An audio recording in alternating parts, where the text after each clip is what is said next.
the Buffalo Bills broke a trend in the NFC East last year by finally upsetting and removing the New England Patriots from the top of the hill. Now sitting atop as the premier team of that division, they need to do whatever they can to get over that hump in the playoffs and make a Super Bowl. The first thing for them to do was to re-sign all their core players. And keeping offensive tackle Darrell Williams on a 3-year, $28 million deal is key. He had a 79.4 Pro Football Focus grade last year and is one of the reasons why Josh Allen was able to sit in that pocket and not get sacked as much. Now what's next for them?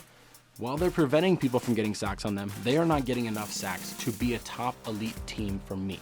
If they can go out and get an edge rusher in this draft, I think that'll be key for them to maintain success atop the AFC East. The Miami Dolphins surprised everybody in the 2021 season, winning 10 games and almost touching the playoffs. With Tua Tagovailoa coming into a second year and going to be the starter for this team, pending a crazy trade happening out there, they decided to go out and get him some options. Opposite of Devontae Parker, they went out and got wide receiver Will Fuller 5, coming off of a fantastic season that was cut short due to a suspension. He's going to serve a 1-game suspension coming into the 2021 offseason, but a 1-year deal for $10.6 million is a low-risk, high-reward for the Miami Dolphins.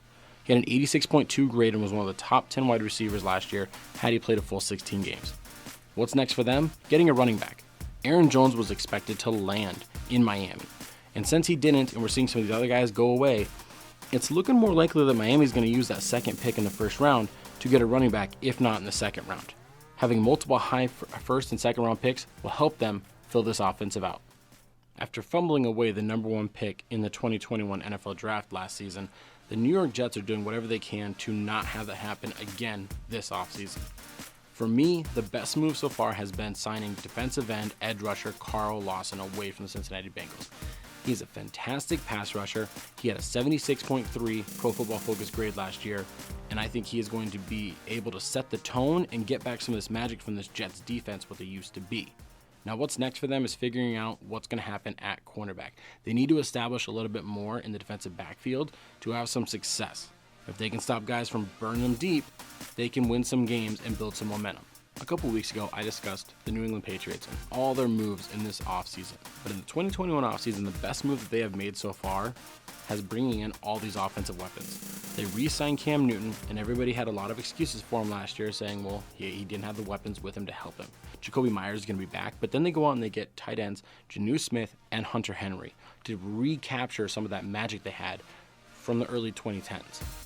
Then they go out and they sign burner Nelson Aguilar, who had a career outlier season, but if he can at least produce somewhat of that, it's going to be a great move for them. Kendrick Bourne, I've been saying it forever. I like that guy as a number 3, number 4. He's a great third down option. He gets a lot of first downs in that situation in the slot. Now what's next for them is to figure out Stephen Gilmore's contract.